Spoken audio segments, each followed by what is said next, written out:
नमस्कार साथियों, स्वागत है आप सभी का हमारे YouTube channel Shri Hans wine institute पर। आज का तारीख है 15 दिसंबर 2023 और इस दिन के करंट अफेयर्स का सभी अति महत्वपूर्ण प्रश्न हम लोग इस वीडियो में डिस्कस करेंगे।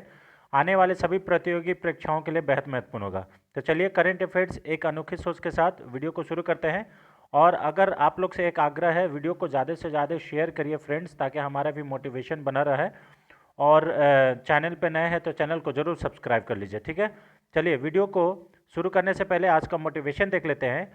आज का मोटिवेशन है, तेरी हर कोशिश ही तेरी जीत की शुरुआत है। ठीक है, आज तुझे खुद से लड़ना होगा, आज कल से ज़्यादा और कल आज से ज़्यादा मेहनत करना होगा। बिल्कुल सही बात है। आपको जीत अगर हासिल करनी है तो मेहनत बहुत ज़्यादा इंपॉर्टेंट रखती है फ्रेंड्स।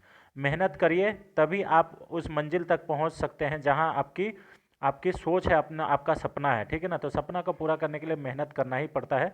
चलिए, आई होप आप लोग मेहनत कर रहे होंगे और जी जान से तैयारी कर रहे होंगे। इसी मोटिवेशन के साथ पहला क्वेश्चन देख लेते हैं। आज का पहला क्वेश्चन है, हाल ही में अर्जेंटीना के राष्ट्रपति के रूप में किसने शपथ ली। तो अर्जेंटीना के राष्ट्रपति अभी कौन बने हैं? तो ये बने हैं जेवियर माइली। जेवियर माइली बने हैं। ऑप्शन नंबर ए इसका सही आंसर है, जेवियर माइली, है ना। अब यहाँ पे देखिए, जेवियर माइली जो है ये अर्जेंटीना के राष्ट्रपति के रूप में शपथ लिए। 10 दिसंबर को उदारवादी अर्थशास्त्री जेवियर मिली ने भारी चुनाव जीतने के बाद अर्जेंटीना के राष्ट्रपति की शपथ ग्रहण ली। चुनाव में जेवियर माइली को 55.8% और अर्थव्यवस्था मंत्री सार्जियो मशा को 44.2% वोट मिले। यानी कि ये बहुत अच्छे भारी बहुमत से जीते हैं। जेवियर माइली ने राष्ट्रपति अल्ट्रो फर्नांडिस का स्थान लिया है, ये याद कर लीजिएगा, इंपॉर्टेंट है ना। ऐसे भी घुमा के क्वेश्चन पूछ सकता है कि अभी अर्जेंटीना के नए राष्ट्रपति बने हैं जेवियर माइली, उन वो किनके स्थान पर बने हैं। तो अल्बर्टो फर्नांडिस के जगह पे बने हैं, ये याद कर लीजिएगा, ठीक है, इंपॉर्टेंट है। चलिए, अब यहाँ पे कुछ इंपॉर्टेंट कंट्रीज़ के साथ साथ हम लोग इसके कैपिटल, करेंसी और प्रेसिडेंट का नाम लिए हैं। जैसे अमेरिका का जो कैपिटल है वो वाशिंगटन डीसी है और यहाँ डॉलर चलता है। और यहाँ के प्रेसिडेंट जो बाइडेन है और वाइस प्रेसिडेंट कमला हैरिस है, ये याद कर लीजिएगा। जर्मनी का कैपिटल बर्लिन है, यहाँ का करेंसी यूरो है और फ्रैंक वाल्टर स्टेमियर ये यहाँ के प्रेसिडेंट है। फ्रांस का कैपिटल पेरिस है और यूरो यहाँ का डॉलर है, यूरो यहाँ का करेंसी है और प्रेसिडेंट इमैनुअल मैक्रोन है, ये याद कर लीजिएगा, ठीक है। उसके बाद चाइना का कैपिटल बीजिंग है और रेमेनबी या युआन यहाँ का करेंसी है और सी जिनपिंग जो है यहाँ के प्रेसिडेंट है। ब्राज़ीलिया यहाँ का कैपिटल है और ब्राज़ीलियन रियल ये यहाँ का करेंसी है और जायर बोल्सोनारो जो है ये ब्राज़ील के अभी प्रेसिडेंट है। ऑस्ट्रिया जो हम लोग सभी लोग पढ़ते हैं, इसका कैपिटल वियना है और यूरो यहाँ का करेंसी है और अलेक्जेंडर वान डे वर्लियन वेलेन ये यहाँ के प्रेसिडेंट हैं। आर्मेनिया का जो कैपिटल है वह है एरावेन और यहाँ का करेंसी जो है आर्मेनियन दरम और आर्मेन सर्जिगियान ये यहाँ के प्रेसिडेंट है, इसे याद कर लीजिएगा, ठीक है। तो कुछ यहाँ पे कंट्री, करेंसी, कैपिटल और प्रेसिडेंट के साथ हम लोग इस वीडियो को आगे बढ़ा रहे हैं, ठीक है। चलिए, अब हम लोग क्वेश्चन नंबर 2 पे आते हैं। हाल ही में मर्सर के सर्वेक्षण के अनुसार भारत में किस शहर में जीवन की गुणवत्ता सबसे अच्छी है, यानी कि क्वालिटी ऑफ लिविंग कौन सा शहर में इंडिया का सबसे अच्छा है अकॉर्डिंग टू मर्सर सर्वे। ये मर्सर सर्वे के द्वारा अभी बताया गया है कि हैदराबाद जो है वो क्वालिटी ऑफ लिविंग यहाँ का बहुत बढ़िया है। ऑप्शन नंबर बी इसका सही आंसर है, ठीक है ना। इंडिया में नंबर 1 कौन सा शहर बना? हैदराबाद, जो कि तेलंगाना का राजधानी भी है, ठीक है ना। हाल ही में मर्सर के सर्वेक्षण के अनुसार हैदराबाद में भारत में जीवन की गुणवत्ता सबसे अच्छी है। मर्सर द्वारा जारी जीवन गुणवत्ता सूचकांक, ठीक है, के अनुसार भारत में जीवन की गुणवत्ता के मामले में हैदराबाद शीर्ष स्थान पर है और लिविंग क्वालिटी इंडेक्स 2023 में हैदराबाद को 153वां स्थान प्राप्त हुआ है पूरे विश्व में, ये याद कर लीजिएगा, है ना। भारत में पुणे जो है ये जीवन स्तर का दूसरा सबसे अच्छा शहर है। इसने मर्सर के quality of living city index में 154वां स्थान हासिल किया है, ये याद कर लीजिएगा। तो अब पहला कौन सा स्थान हो गया? पहला भारत में पहला स्थान है हैदराबाद का और दूसरा स्थान है पुणे का, लेकिन पूरा वर्ल्ड में बात करें तो हैदराबाद का कितना स्थान है, 153वां, और पुणे का 154वां स्थान है। लिविंग क्वालिटी इंडेक्स 2023 में वियना ऑस्ट्रिया, जो ऑस्ट्रिया की राजधानी वियना है, और ज्यूरिक जो कि स्विट्जरलैंड की राजधानी है, और वैक्यूमबर्ग कनाडा शीर्ष 3 स्थान पर है। ये लोग तीनों फर्स्ट स्थान पर है, ये याद कर लीजिएगा, ठीक है ना। यह सूचकांक विदेश में काम करने वाले कर्मचारियों के जीवन की गुणवत्ता पर मूल्यांकन करता है। इसने दुनिया भर के 500 से अधिक शहरों का डेटा जुटाया था। जीवन स्तर की गुणवत्ता सूचकांक जलवायु, स्कूल और शिक्षा, बीमारी और स्वच्छता मानकों, हिंसा और अपराध और भौतिक दुर्दशा जैसे विभिन्न कारकों पर आधारित है। यानी कि ये सब कैटेगरीज, ये सब जो है आपका सारे इसको सम्मिलित करके ही इस रैंकिंग को जारी किया जाता है। जीवन गुणवत्ता सूचकांक 2022 में पुणे और हैदराबाद दोनों 143वें स्थान पर थे। 2022 में मुंबई सबसे महंगा भारतीय शहर में था, ये गिनती, ये याद करिएगा 2022 का भी डेटा। अब यहाँ पे तेलंगाना की बात हुई है, तो तेलंगाना की राजधानी क्या है, हैदराबाद है। यहाँ के नए मुख्यमंत्री रेवंत रेड्डी बने हैं। हैदराबाद की जो गठन है ये 2 जून 2014 को की गई थी। यहाँ का विधानसभा सीट 119 है, लोकसभा सीट 19 है, और राज्यसभा सीट 60 है, 7। और यहाँ के जिलों की संख्या कितनी है, तो जिलों की संख्या 33 है। यहाँ का उच्च न्यायालय तेलंगाना उच्च न्यायालय है, और भाषा तेलुगु और उर्दू यहाँ पे बोली जाती है। यहाँ पे झील कौन कौन सा झील है, तो अलवल चेरुवी झील, ठीक है, उसके बाद दुर्गम चेरुवी झील, उसके बाद हिमायत सागर, उसके बाद हुसैन सागर झील, ठीक है, उस्मान सागर झील, ठीक है, सफ़ी गुड्डा झील और सरूनगर झील, समीर पेट झील, ये सब झील का नाम है। यहाँ पे नदी कौन कौन सा है, तो भीमा नदी, गोदावरी, कृष्णा नदी, मांजरा, प्राणहिता, उसके बाद तुंगभद्रा नदी और वेंगंगा, ये यहाँ पे वर्धा, ये सब नदी का नाम है जो कि हैदराबाद में तेलंगाना में बहते हैं, ठीक है ना। बांध कौन कौन सा है, तो नागार्जुन सागर बांध, ठीक है, जो कि कृष्णा नदी पर है, ठीक है। श्री राम सागर बांध जो है वो गोदावरी नदी पर है। निज़ाम सागर बांध ये मंजीरा नदी पर है, ठीक है। उसके बाद डिंगी जलाशय ये कृष्णा नदी पर है। लोअर मनेयर बांध ये मनेयर नदी पर है। सिंगूर बांध ये मंजीरा नदी पर है। रामागुंडम बांध भी यहाँ पे है। स्टेडियम में जिमखाना ग्राउंड, राजीव गांधी अंतर्राष्ट्रीय क्रिकेट स्टेडियम, ये भी हैदराबाद में है, ये याद कर लीजिएगा, ठीक है ना, इंपॉर्टेंट है। त्यौहार जो है बोनालू और बथुकम्बा, ये दोनों त्यौहार कहाँ का है, हैदराबाद का है, ये भी याद कर लीजिएगा। बोनालू या देवी महाकाली की बोनालू त्यौहार है, ये याद कर लीजिएगा। राष्ट्रीय उद्यान में काशु ब्रह्मानंद रेड्डी राष्ट्रीय उद्यान, महावीर राष्ट्रीय उद्यान, हरिना वनस्पति राष्ट्रीय उद्यान और मृगवानी राष्ट्रीय उद्यान, ये याद कर लीजिएगा। ये यहाँ का है, तेलंगाना का राष्ट्रीय उद्यान है, इसे याद कर लीजिएगा, इंपॉर्टेंट है ना। चलिए, वन्य जीव में भी है, ये सब आप लोग देख लीजिएगा, इंपॉर्टेंट है। हम लोग नेक्स्ट क्वेश्चन पर चलते हैं। क्वेश्चन नंबर 3, हाल ही में निम्नलिखित में से किस आईआईटी ने पानी से आर्सेनिक और धातु आयरनों को हटाने के लिए अमृत विकसित किया है? तो किस आईआईटी के द्वारा किया गया है? तो ये करने वाला आईआईटी मद्रास है। ऑप्शन नंबर ए इसका सही आंसर है, आईआईटी मद्रास, है ना, इंपॉर्टेंट है ये। आईआईटी मद्रास ने पानी से आर्सेनिक और धातु आयरनों को हटाने के लिए अमृत विकसित किया है। अमृत ये भारतीय प्रौद्योगिकी द्वारा आर्सेनिक और धातु निष्कासन यानी कि nano scale iron oxy hydroxide का उपयोग करता है। जब इसमें से पानी गुजरता जाता है तो यह आर्सेनिक को हटाते जाता है, ठीक है।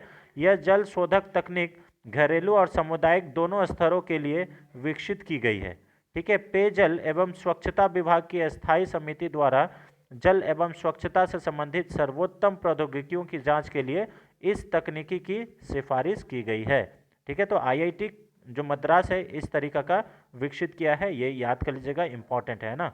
चलिए, अमृत। अब क्वेश्चन नंबर 4 पे आते हैं। हाल ही में पद्मा पानी लाइफ टाइम अचीवमेंट अवार्ड किसे सम्मानित किया गया है? तो देखिए, पद्मा पानी लाइफ टाइम अचीवमेंट अवार्ड से अभी जावेद अख्तर को सम्मानित किया गया है। ऑप्शन नंबर ए इसका सही आंसर है, जावेद अख्तर, ठीक है। जावेद अख्तर पद्मा पानी लाइफ टाइम अचीवमेंट अवार्ड से सम्मानित किए गए हैं। अनुभवी गीतकार, ये गीतकार हैं, ठीक है। पटकथा लेखक जावेद अख्तर को अजंता एलोरा फिल्म फेस्टिवल में पद्मा पानी लाइफ टाइम अचीवमेंट अवार्ड से सम्मानित किया गया है। ये जो अजंता फिल्म फेयर फेस्टिवल है, इसके बारे में हम लोग बताते हैं कि ये महोत्सव का मुख्य उद्देश्य है हाल ही में और अतीत में निर्मित सर्वश्रेष्ठ फिल्मों का प्रदर्शन करना, ठीक है। ये अजंता एलोरा अंतर्राष्ट्रीय फिल्म महोत्सव, इसका आयोजन जो है ये Madawada art culture and film foundation के द्वारा किया जाता है, ठीक है। पुरस्कार समारोह MGM विद्यालय परिसर के रुक्मणी सभागार में होगा, ऐसा इसमें कहा गया है, ठीक है। और इसका जो स्थापना है ये इसकी जो आयोजन है ये 3 से 7 जनवरी 2024 तक की जाएगी। यह महात्माकांक्षी फिल्म निर्माताओं, टेक्नीशियन और कलाकारों और युवा फिल्म प्रेमियों को प्रोत्साहित करने के लिए एक मंच है, ये याद कर लीजिएगा, ठीक है ना। चलिए, इंपॉर्टेंट है। अब हम लोग क्वेश्चन नंबर 5 पे आते हैं। बनी घास का मैदान जो कि हाल ही में खबरों में था, किस राज्य अथवा केंद्र शासित प्रदेश में स्थित है? तो ये जो बनी जो घास का मैदान है ये गुजरात में है। ऑप्शन नंबर 20 का सही आंसर है गुजरात, है ना। गुजरात में ये बनी घास का मैदान है और ये कच्छ जिले में है, ये याद करिएगा, ठीक है। चीतों के लिए एक प्रजनन केंद्र स्थापित करने के लिए मंजूरी दी है। गुजरात सरकार ने राष्ट्रीय कैंपा के तहत राष्ट्रीय प्रतिपूरक वन रोपण निधि प्रबंधन प्राधिकरण को एक प्रस्ताव भेजा, ठीक है। वन्य जीव विशेषज्ञों ने कहा कि 1921 तक सौराष्ट्र और सहोद में चीता के शिकार के लिए रिकॉर्ड थे। उन्होंने कहा कि कई संदर्भ पत्रिकाओं ने 1940 के दशक की शुरुआत तक गुजरात में चीता की उपस्थिति का उल्लेख किया गया। गुजरात सरकार को चीता लाने से पहले इस क्षेत्र में प्रजनन केंद्र स्थापित करने होंगे और इस शिकार आधार पर स्थापित करना होगा, ठीक है। तो ये गुजरात में है, ये भी याद कर लीजिएगा। अब हम लोग भारत में कौन कौन से घास के मैदान हैं उसके बारे में थोड़ा सा चर्चा कर लेते हैं। जैसे दक्कन पठार घास के मैदान, ठीक है, भारत के मध्य भाग में पाए जाते हैं, जिसमें महाराष्ट्र, कर्नाटक और आंध्र प्रदेश जैसे राज्य शामिल हैं। बनी घास के मैदान ये गुजरात में स्थित है, जिसके बारे में अभी हम लोग क्वेश्चन भी पढ़े। ये भारतीय उपमहाद्वीप का सबसे बड़ा प्राकृतिक घास का मैदान है। उसके बाद Hemis high altitude national park, यह जम्मू एंड कश्मीर के लद्दाख में स्थित पार्क में ऊंचाई पर घास के मैदान है। उसके बाद कान्हा राष्ट्रीय उद्यान अपने हरे भरे साल और बांस के जंगलों के लिए जाना जाता है और इसमें मध्य प्रदेश व्यापक घास के मैदान है। मध्य प्रदेश में ये व्यापक घास के मैदान है ज़्यादा, ठीक है। उसके बाद देखिए सत्यमंगलम टाइगर रिजर्व, ये इसमें भी कर्नाटक, तमिलनाडु और केरल की सीमाओं पर तक फैला इसमें घास के मैदान पारिस्थितिकी तंत्र में शामिल है। अब विश्व में घास के मैदान कहाँ कहाँ है? तो पहला पंपास का घास का मैदान, यह दक्षिण अमेरिका में स्थित है, मुख्य रूप से अर्जेंटीना और उरुग्वे में, ठीक है। उसके बाद सवाना घास के मैदान, ठीक है, अफ्रीका, दक्षिण अमेरिका, ऑस्ट्रिया और एशिया के कुछ हिस्सों में पाए जाने वाले ये व्यापक घास के मैदान हैं। उदाहरणों में तंजानिया में ये पाया जाता है, ब्राज़ील में भी ये पाया जाता है, ठीक है। उसके बाद प्रेरीज घास के मैदान, ये उत्तरी अमेरिका में बड़े घास के मैदान हैं, विशेष रूप से मध्य संयुक्त राज्य अमेरिका और कनाडा में। उसके बाद स्टेपीज घास के मैदान, ये यूरेशिया में पाए जाते हैं, जिनमें से स्टेपीज और मंगोलियाई स्टेप्स शामिल हैं। डाउन्स घास के मैदान, ये ऑस्ट्रेलिया में पाए जाने वाला है, ठीक है। डाउन्स शब्द का प्रयोग अक्सर घास के मैदानों के लिए किया जाता है, जैसे कि क्वींसलैंड डार्लिंग्स डाउन्स, है ना। उसके बाद यूरोप के घास के मैदान, ये यूरोप में विभिन्न घास के मैदान हैं, जैसे जर्मनी में रोन बायोस्फीयर रिजर्व, ठीक है। उसके बाद तिब्बती पठार के घास के मैदान, ये उच्च ऊंचाई वाले तिब्बती पठार में विशाल घास के मैदान हैं। उसके बाद पैरामो दक्षिण अमेरिका में एंडीज पर्वत में पाए जाने वाले उच्च ऊंचाई वाले घास के मैदान पारिस्थितिकी तंत्र है, इसे याद कर लीजिएगा। तो कुछ इंपॉर्टेंट घास के मैदान जो कि वर्ल्ड में और भारत में पाए जाते हैं, उसके बारे में हम लोग इस वीडियो में चर्चा किए, ठीक है, इस क्वेश्चन के साथ। क्वेश्चन नंबर 6 पे आते हैं। हाल ही में निम्नलिखित में से कौन सी राज्य सरकार के सभी जिलों में PM कॉलेज ऑफ एक्सीलेंस स्थापित करेगी? तो कौन सा राज्य सरकार ऐसा करेगा? मध्य प्रदेश राज्य सरकार कैसा करेगा? अपने राज्य के हर एक राज्य के सभी जिलों में, मतलब अपने राज्य के सभी जिलों में पीएम कॉलेज ऑफ एक्सीलेंस स्थापित करेगा। ऑप्शन नंबर ए इसका सही आंसर है, मध्य प्रदेश। ठीक है, अभी मध्य प्रदेश सरकार के सभी जिलों में पीएम कॉलेज ऑफ एक्सीलेंस की स्थापना की जाएगी। कुल 570 सरकारी कॉलेजों में हर जिले में एक कॉलेज को मध्य प्रदेश सरकार द्वारा पीएम कॉलेज ऑफ एक्सीलेंस के रूप में अपग्रेड किया जाएगा। इन कॉलेजों के विकास पर सरकार 460 करोड़ रुपए खर्च करेगा। इसके अलावा सभी सरकारी और निजी विश्वविद्यालय में छात्रों की डिग्री और मार्कशीट डिजी लॉकर में अपलोड की जाएगी। ठीक है, चलिए अब हम लोग क्वेश्चन में, शासन तेंदुआ पत्ता संग्रहण पर 3,000 रुपये प्रति बोरा से बढ़कर 4,000 रुपये प्रति बोरा कर दी गई है, ऐसा इसमें कहा गया है। ठीक है, इससे 35 लाख से अधिक तेंदुआ पत्ता संग्रहों को 162 करोड़ रुपए का अतिरिक्त पारिश्रमिक मिलेगा, ऐसा इसमें कहना है। अब मध्य प्रदेश की बात करें तो मुख्यमंत्री जो है ये डॉक्टर मोहन यादव है, जो कि अभी नए बने हैं, और मुख्य राजधानी भोपाल है। निर्माण 1 नवंबर 1956 को किया गया था। साक्षरता दर यहाँ 69.32 है। लिंग अनुपात 931 महिलाएं प्रति 1000 पुरुष है। विधानसभा का सीट इसमें 231 है, लोकसभा का सीट 29 है और राज्यसभा का सीट 11 है। जिलों की संख्या 52 है और मध्य प्रदेश उच्च न्यायालय यहाँ का हाई कोर्ट है, ये याद कर लीजिएगा। ठीक है, उसके बाद मंदिर, सांची का स्तूप रायसेना में है, खजुराहो का मंदिर भी खजुराहो में है, ये याद कर लीजिएगा। झील कौन कौन सा है? तो भोज वेटलैंड, उसके बाद निचली झील, मोती झील, ठीक है, सारंग पानी झील और उसके बाद शाहपुरा झील, तावा जलाशय, ऊपरी झील, ये सब सारे मध्य प्रदेश में झील है। नदी कौन कौन सा है? तो बेतवा, चंबल, धसान, केन, माही, नर्मदा, पार्वती नदी, सोन नदी, तापी नदी, टोंस नदी और वैग गंगा वर्धा, ये सारे नदी जो है ये मध्य प्रदेश से बहते हैं। बांध कौन कौन सा है? तो गांधी सागर बांध जो कि चंबल नदी पर है, तावा जलाशय इंदिरा गांधी सागर बांध ये नर्मदा नदी पर है, ये याद कर लीजिएगा।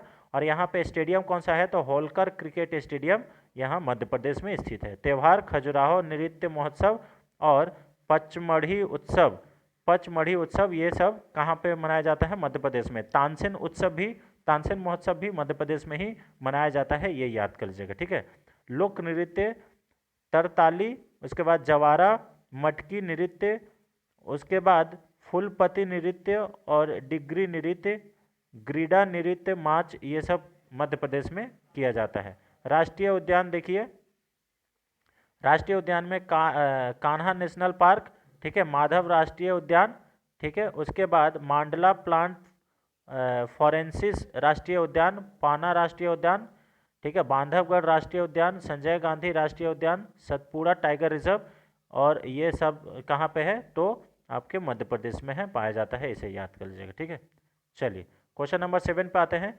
हाल ही में किस राज्य के मुख्यमंत्री ने अपनी पहली कैबिनेट बैठक में धार्मिक समारोही और सामाजिक स्थानों पर निर्धारित सीमा से अधिक ध्वनि पर लाउड स्पीकर या डीजे पर प्रतिबंध लगाने का आदेश जारी किया है? तो ऐसा करने वाले none other than Mohan Yadav ही हैं, मध्य प्रदेश, है ना। मध्य प्रदेश के द्वारा पहली मीटिंग में ही ये बात किया गया है कि कोई भी अब जितना जो निर्धारित साउंड का डेसिबल है उससे ज़्यादा आप डीजे या लाउड स्पीकर नहीं बजा सकेंगे। ऑप्शन नंबर 20 का सही आंसर है मध्य प्रदेश।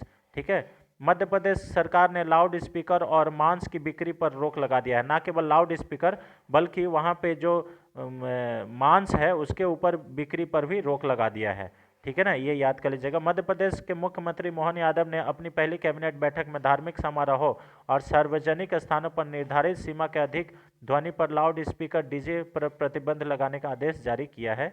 एमपी सरकार ने ध्वनि प्रदूषण और लाउड स्पीकर के अवैध उपयोग की जांच के लिए भी सभी जिलों में उड़न दस्ते बनाने का भी फैसला किया है, ये ऐसा इसमें कहा गया है। ठीक है ना, इम्पॉर्टेंट है इसके बारे में। और अभी हम लोग मध्य प्रदेश का स्टैटिक जीके भी हम लोग डिस्कस के लिए, तो हम लोग नेक्स्ट क्वेश्चंस पे बढ़ते हैं। क्वेश्चन नंबर 8, हाल ही में संसद सुरक्षा उल्लंघन यानी कि आपको मालूम है पार्लियामेंट जो सिक्योरिटी ब्रीच हुआ है बहुत ही निंदनीय घटना है और इसमें निश्चित ही सवाल खड़े करते हैं कि आखिरकार हमारा पार्लियामेंट है वो इतनी असुरक्षित कैसे हो सकती है। ठीक है, तो इसके लिए घटना की जांच के लिए केंद्रीय गृह मंत्रालय द्वारा किसके नेतृत्व में एक जांच समिति की बैठक गठन किया है। तो ये किनके नेतृत्व में, तो ये हैं सीआरपीएफ के महानिदेशक अनीश दयाल सिंह के नेतृत्व में एक जांच कमेटी की समिति की गठन की गई है कि आप लोग जांच करके बताइए कि आखिरकार ये घटना कैसे घटित हुआ है। ऑप्शन नंबर 20 का सही आंसर है अनीश दयाल सिंह। यह अनीश दयाल सिंह जो है ये सीआरपीएफ के महानिदेशक हैं, इसे भी याद कर लीजिएगा, है ना, इंपॉर्टेंट है। केंद्रीय गृह मंत्री अमित शाह के द्वारा उनके मंत्रालय के द्वारा संसद सुरक्षा उल्लंघन मामले की जांच के लिए आदेश दे दिए गए हैं। लोकसभा सचिवालय के अनुरोध पर गृह मंत्रालय ने संसद की सुरक्षा में सेंध की घटना की जांच के लिए आदेश दिए हैं। ठीक है, इसमें अन्य सुरक्षा एजेंसियों के सदस्य और विशेषज्ञ भी शामिल हैं, इसे याद कर लीजिएगा, इंपॉर्टेंट है। ठीक है ना, चलिए क्वेश्चन नंबर 9 पे आते हैं। हाल ही में निम्नलिखित में से कौन सा देश उष्णकटिबंधीय चक्रवात जैम्पर से प्रभावित हुआ है। तो जैम्पर जो है ये साइक्लोन है, जैस्पर जो है ये साइक्लोन है और ये अभी हाल ही में ऑस्ट्रेलिया को प्रभावित किया है, ऑस्ट्रेलिया के तट से टकराया है। ऑप्शन नंबर 20 का सही आंसर है ऑस्ट्रेलिया। ठीक है, ग्रेट बैरियर रीफ भी अगर बात करें तो ये ऑस्ट्रेलिया में ही है, ये याद कर लीजिएगा, इंपॉर्टेंट है। डाउन्स के मैदान भी ऑस्ट्रेलिया में है, अभी हम लोग बात किए। और ठीक है, और सिडनी जो क्रिकेट स्टेडियम है वो भी यहीं पे है ऑस्ट्रेलिया में। ठीक है, उष्णकटिबंधीय चक्रवात जो है जैस्पर, ये ऑस्ट्रेलिया से टकराया है 13 दिसंबर को। जब उष्णकटिबंधीय चक्रवात जैस्पर ने पूर्वोत्तर ऑस्ट्रेलिया पर हमला किया तो हजारों लोग इससे प्रभावित हुए। ठीक है, जैस्पर तट से टकराते ही 113 किलोमीटर की प्रति घंटे से रफ्तार हवाएं दर्ज की गई। यह भीषण बाढ़ आने वाले कई दिनों तक जारी रह सकती है। प्रशासन ने लोगों को सुरक्षित स्थानों पर जाने को कह दिया है। ठीक है, कैनबरा यहाँ की राजधानी है ऑस्ट्रेलिया का। ठीक है ना, ये याद कर लीजिएगा, इंपॉर्टेंट है ना। अब उष्णकटिबंधीय चक्रवात क्या होते हैं, तो उष्णकटिबंधीय चक्रवात एक निम्न वायु दाब प्रणाली है जिसके चारों ओर बहुत तेज हवाएं चलती है। यह चक्रवात भूमध्य रेखा से उत्तर या दक्षिण में 5 से 35 डिग्री अक्षांश के बीच के क्षेत्र में आते हैं। उष्णकटिबंधीय चक्रवात उत्तरी गोलार्ध में बर्मावर्त दिशा में और दक्षिणी गोलार्ध में दिशावर्त दिशा में चलता है। ऑस्ट्रेलिया में उष्णकटिबंधीय चक्रवातों को विली विली कहा जाता है, ये भी याद कर लीजिएगा, है ना। कौन सा चक्रवात को कहाँ पे क्या कहा जाता है, ये विली विली ऑस्ट्रेलिया में कहा जाता है, इसे याद कर लीजिएगा, इंपॉर्टेंट है। ठीक है, चलिए अब हम लोग आज का लास्ट क्वेश्चन पे चलते हैं। क्वेश्चन नंबर 10, हाल ही में खेल रत्न के लिए किसे नामित किया गया है। खेल रत्न के लिए तो मेजर ध्यानचंद खेल रत्न अवार्ड, अब इनका पूरा नाम हो गया, तो इसके लिए किनको नामित किया गया है, तो इसका सही आंसर है ये ऋत्विक, सात्विक और चिराग की जोड़ी। तो हम लोग इसका ऑप्शन नंबर डी इसका सही आंसर हो जाएगा। सात्विक रंगीरेड्डी और चिराग शेट्टी को इसको खेल रत्न के लिए नामित किया गया है। ठीक है, ऑप्शन नंबर डी इसका सही आंसर है। ठीक है, और यहाँ पे खेल रत्न इनको मिलेगा, जबकि मोहम्मद शमी को अर्जुन पुरस्कार के लिए नामित किया गया है, ये याद कर लीजिएगा। भारतीय क्रिकेट टीम के तेज गेंदबाज मोहम्मद शमी को 2023 के लिए अर्जुन पुरस्कार के लिए नामित किया गया है। पुरुष डबल बैडमिंटन जोड़ी सात्विक और चिराग की जोड़ी 2023 में मेजर ध्यानचंद खेल रत्न पुरस्कार के लिए नामित किया गया है। बीसीसीआई ने शमी का नाम शामिल करने के लिए खेल मंत्रालय से विशेष अनुरोध किया था क्योंकि उनका नाम मूल रूप से सूची में नहीं था। शमी विश्व कप में 7 मैचों में 24 विकेट के साथ अग्रणी विकेट लेने वाले गेंदबाज बने हैं, ये भी याद कर लीजिएगा। और सच में इनको मिलना भी चाहिए क्योंकि शमी ही ऐसे मैच हम लोगों को जिताए हैं जो हम लोग सोचते थे कि हम लोग उसमें जीत हासिल नहीं कर पाएंगे, है ना। ये तो किस्मत की बात होता है कि फाइनल हम लोग नहीं जीत पाए, उससे कोई बड़ा ये नहीं होता है, लेकिन हाँ एक जीत हो जाती तो अच्छा रहता है ना। चलिए, उसके बाद शमी के अलावा 16 अन्य खिलाड़ियों को अर्जुन पुरस्कार के लिए नामित किया गया है, ये याद कर लीजिएगा, इंपॉर्टेंट है। द्रोणाचार्य पुरस्कार के लिए 5 नामांकन किए गए हैं, जिसमें से गणेश प्रभाकरन मलखंग के लिए इनको नामित किया गया है। महावीर सैनी पैरा एथलीट्स हैं। और ललित कुमार ये कुश्ती के लिए। आरबी रमेश ये शतरंज के खिलाड़ी हैं। रविंद्र सिंह ये हॉकी के खिलाड़ी हैं, शामिल हैं। उसके बाद कविता कबड्डी, मंजूषा कंवर बैडमिंटन और विनीत कुमार शर्मा हॉकी को ध्यानचंद लाइफ टाइम पुरस्कार से नामित किया गया है, ये नामांकित किया गया है, इसे याद कर लीजिएगा। तो ये स्लाइड से आपको एक ना एक क्वेश्चन जरूर देखने को एग्जाम में जरूर मिलेगा, ठीक है।